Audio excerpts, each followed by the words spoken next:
Good afternoon, lads. My name's Harvey. I'm an addict. We're going to be talking about steps 1, 2, and 3.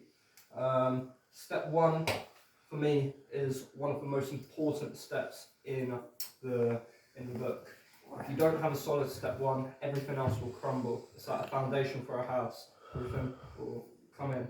Step 1, we admitted we were powerless over our addiction, but our lives had become unmanageable. I've highlighted some very important words here. We admitted. We, because it's a we program, not I, it's a we. I can't do this on my own. I need the help of the fellowships, the program, my peers in Alicia House here, to help me get through this. If I do this on my own, I will go back out there and I will use. Admitted. The powerless unmanageability, it's not just fucking say, oh yeah, I believe this. You have to come from within. You have to believe this. You have to admit. In the step 1, we learn about what addiction really is.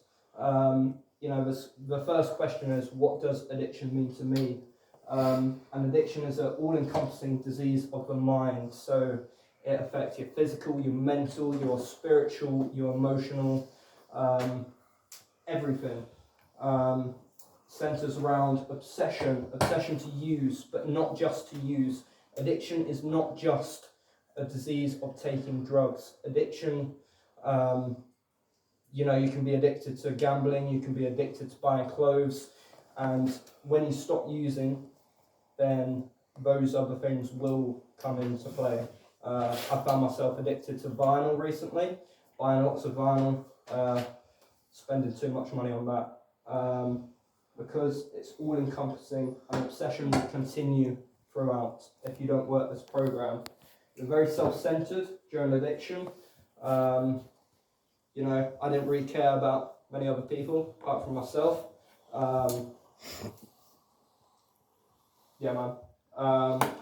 Everything was me.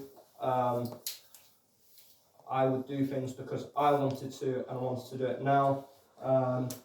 That's part of my childish behaviour to do with my addiction. Powerlessness is the first thing that we admit, and it's very important. It's hard to admit because you think powerlessness. Do you think you're weak? Does that mean I'm weak? Does that mean I can't do anything? I had to go back out there to truly learn what powerless meant.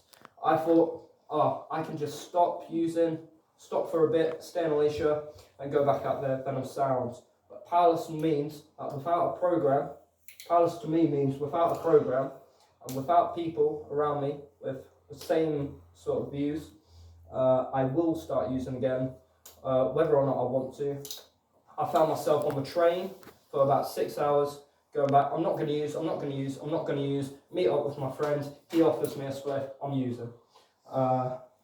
Powerlessness. You go against all values. You might believe in family values, in working, all this, all that, but you will do anything to get that drug in you. I remember using whilst operating like forklifts, using whilst being a supervisor for other people, keep them safe. And although I believed that was important, I would still be getting high every day, before work, during work, after work. I did not care, I just needed that drug in me. There's a famous rapper called Meeks. He wrote a song called Can't Stop, Won't Stop, and that kind of represents my addiction to me. When I was using, I couldn't stop, but I didn't want to stop. And when I came to wanting to stop, I still couldn't, until I found these rooms, until I found Alicia. Unmanageability, again, clearly very important in step 1. There's 2 types of unmanageability. The inner unmanageability and outer unmanageability. Inner unmanageability, it's like everything that's inside you. So you maintain a crisis mentality. That means everything that happens to you, even if it's a tiny thing, you will blow it up to be a massive thing. Depression, anxiety, paranoia, and just suppressing your feelings. I don't know what that says. Oh, being unaware to or indifferent to danger. I remember I put myself in mad dangerous situations to use. I remember like banging on this dealer's house. He's an old guy. He could have knocked me out if he wanted, but I didn't care. I wanted to use. He told me that I couldn't buy drugs off him, but I still fucking went there because I didn't think about the danger. I just thought, I need this and I will have it. And outer unmanageability is more what people will see from the inner unmanageability and the addiction. So, you know, I struggled to clean myself. I wouldn't wash. I still struggle with brushing my teeth. That's something that's still a bit of a struggle. Your skin all the time. You're spending all your money on drugs or parties. You know, you get in trouble with the police. You get in trouble with your friends, your family. I've been brought home by the police multiple times for running away. I'm lucky I haven't really committed many crimes, but there are people out there who have committed crimes and have been put in prison because of their addiction, not because they're a bad person. You lose your family, your friends, your jobs. I've been through various jobs during addiction, and however much I liked the job, I just couldn't maintain it because I was using. Yeah, man. Unmanageability, powerlessness. If you don't admit that, you will go back out and use. Yeah, man. Denial and reservations. So, denial, we've already spoke about my experiences with denial, with powerlessness. You know, I've got other experiences. So I'm a young guy. I came into the rooms when I was 20. I'm only 21 now, and I kind of thought, oh, well, these guys are all old. I'm a young lad. It's a bit of a party thing. It's normal for a young guy. You know, I didn't want to think about all the fucking times I was like just banged up in my room for like fucking days, just using, not talking to anyone. I like to think of all the glorious things, parties, friends, but they came less and less throughout my using.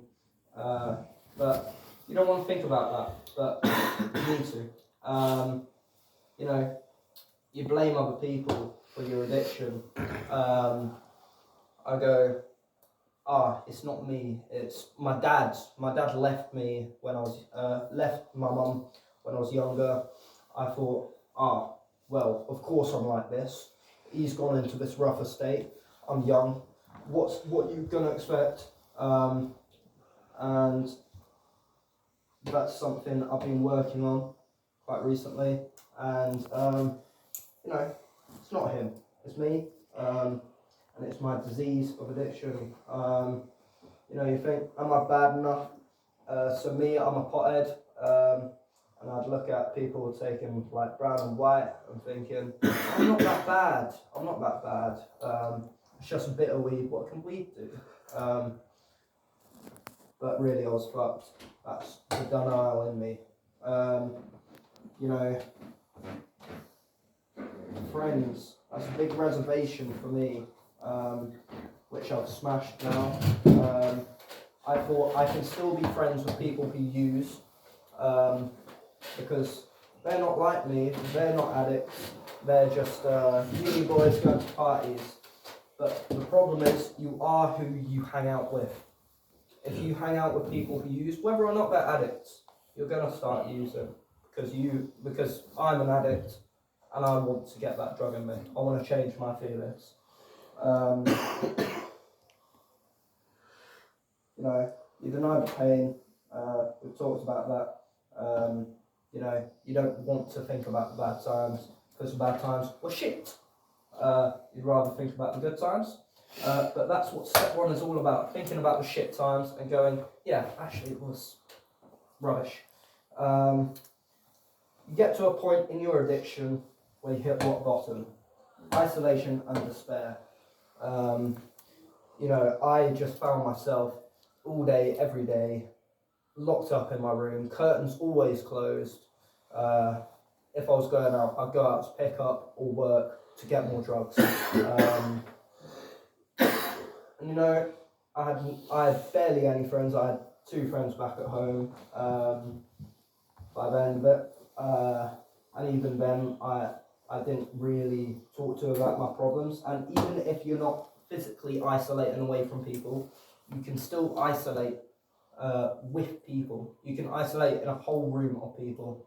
I look at it like, if I don't talk to people about my issues, if I don't be completely honest, I am isolating in a way. Because you're not real. You're just sitting there, putting on this mask. I look at masks a lot, because all of us in this room today will have used some sort of mask in addiction. We come to the end of step one. We've looked at powerlessness, unmanageability. We've looked at our denial through addiction and coming out of addiction. We've looked at reservations. We hit rock bottom. We've looked at all this. And then we come to a nice part of step one, your surrender. If you have admitted all of this, if you have come to terms, you're ready to surrender. But to what? What are we surrendering to? We're surrendering to the powerlessness, the unmanageability. We're surrendering to the fact that we know we cannot use. We're surrendering to the fact that we need a program and the fellowships in our lives. And in our surrender, we can learn about the spiritual principles. The spiritual principles used in step one are humility, open-mindedness, honesty, willingness, and acceptance. The spiritual principles are very big in the program. We try and turn what we would have used negatively in our addiction into good things. Humility, being humble.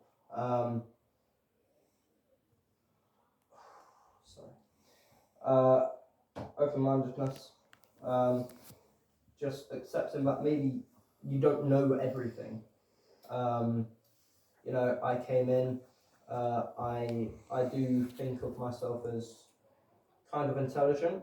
So it took me a while to be humble and open-minded, but I maybe don't know everything, and I have got a lot more room to learn. Honesty, very important in this. If you're not honest, if you don't go deep, then you won't have a solid step one. And again, like I said at the start, things will come crashing down. And acceptance. It's important. It's important to the surrender, and it's important to know that's where you came from. It's part of me. It's part of me.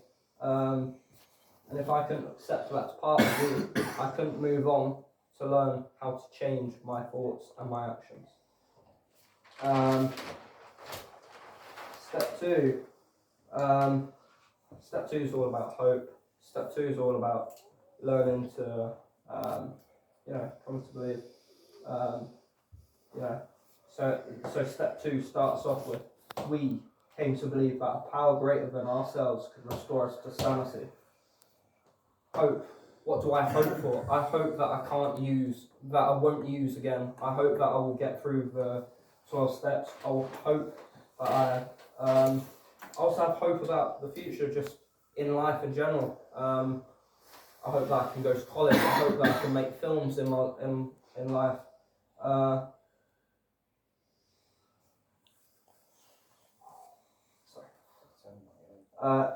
Insanity. What is insanity? it's the way our brains work, especially in addiction. And this step work is there to change those insane thoughts and actions. Control, always trying to control everything.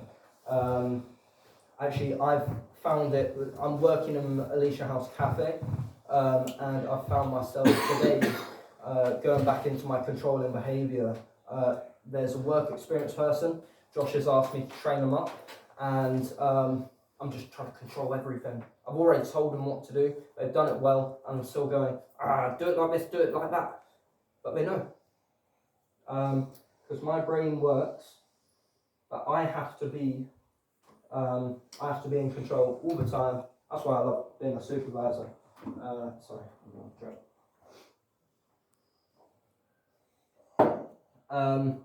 Also, a part of my insanity is overreacting or underreacting to things. You know, I can blow up at the smallest thing.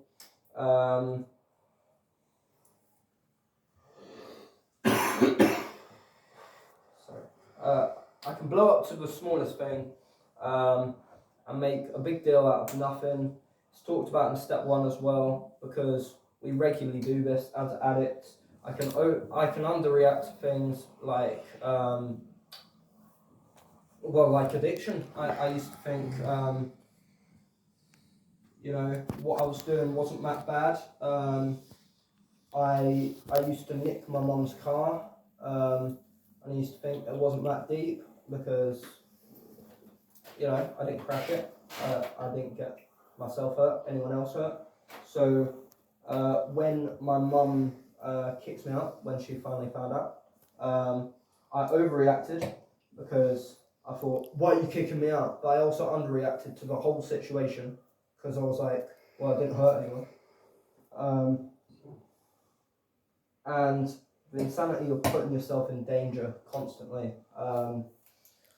Yeah, man.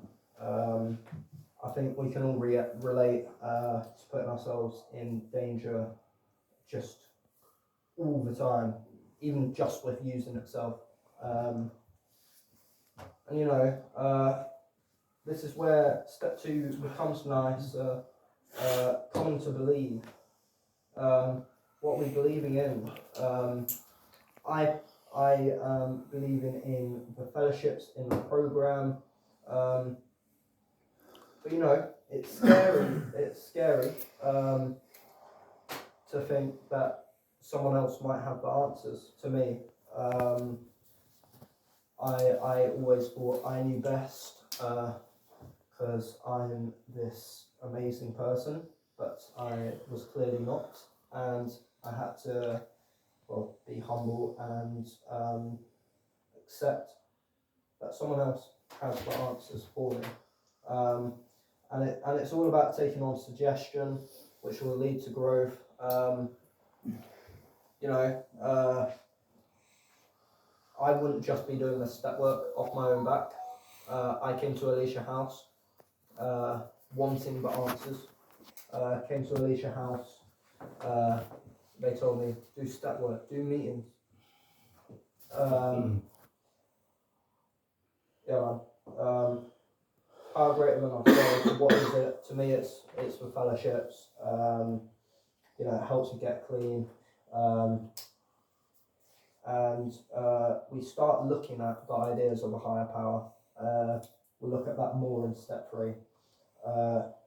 Restoration to sanity. What is it? It's the opposite to this, what we just talked about. You know, and what is restoration? It's much like building a house. Let's say there's an old ruin. You know, it takes time, it takes patience, and it takes hard work.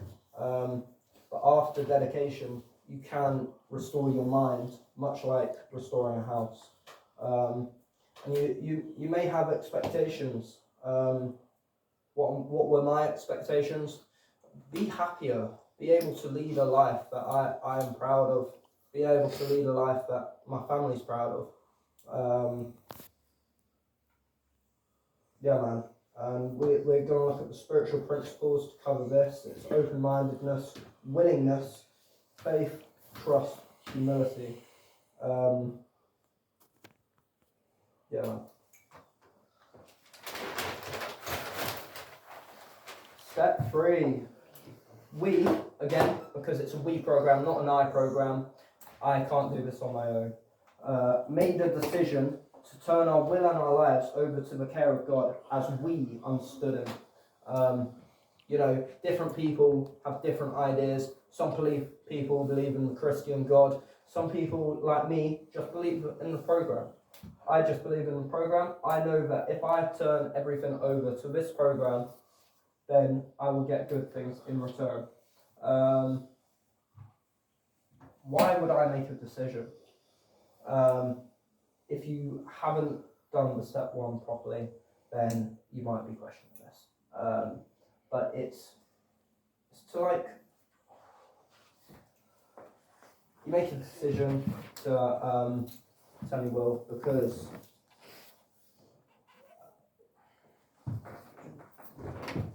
sorry, man. Because you want better. Yeah. Sorry, I'm a bit nervous. You just want better. Better for yourself, better for others. You make this decision to turn it over to someone else or something else. Because you can't do it on your own. And you've tried for years, just trying to stop to do all these insane things that we've talked about previously. And once you come to step 3, you'll kind of either decide, I'm going to continue with this work, or I'm going back out there. And that's all there is. That's all there is at this point. Now, and what action do you need to take? So for me, obviously, it's for program, it's for fellowships. So I take the action of carrying on my step work. I take that action of carrying on listening to people, carrying on finding out new ideas about faith and their spirituality, because I don't know everything. At the moment, I follow the program as my higher power, but one day I might devote my life to God. I don't know, and it's all about learning about different ideas, because I don't know everything. What do you turn over? Everything. We'll be talking about self-will and God's will soon.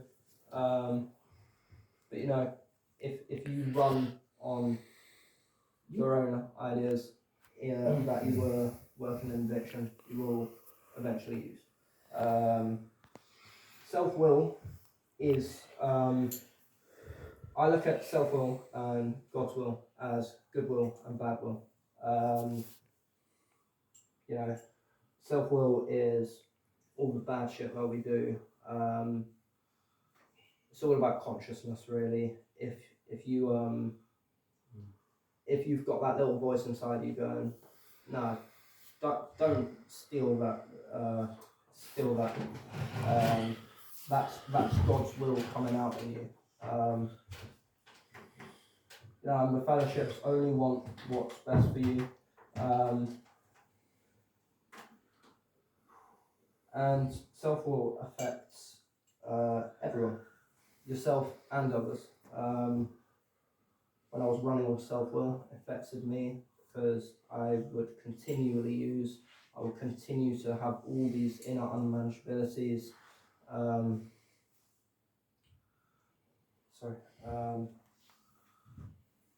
And it would affect others. So me and my sister would organise to meet up, go into town, go to the cinema. But then when it came close to it, I would go out on the sesh, and that's me running with self-will. Oh, I want to do this, so I will.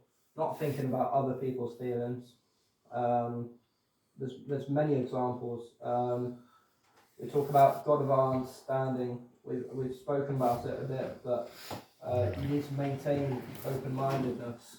I truly believe that I don't know all the answers. At the moment, I believe in the fellowship, the program, and I will continue to do so. but I know other people have other beliefs, and I want to learn about those beliefs because they work for them, and maybe they might work for me.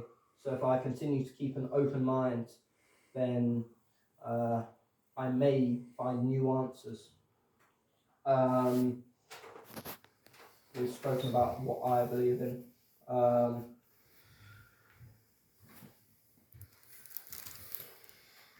Turning it over. Look, I believe if I turn it over and run on God's will, or goodwill, as I like to think about it, you know, I get good things in return. If I get asked to do something that I don't want to do, but I know it's right, quite often I'll find myself getting good stuff in return. And that's not why I would do it, but it's just you feel happier, then happy things come to you. If you're going, no, I want to do this, no, I want to do this, then you know, no one's like,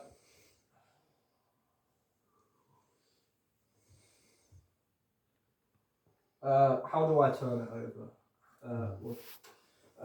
You know, I meditate regularly on a daily basis, sometimes multiple times a day, and it helps me feel more peaceful, helps me be more in touch with the world around me.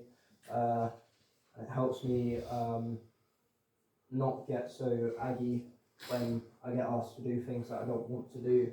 I tell myself what will be, will be. You know,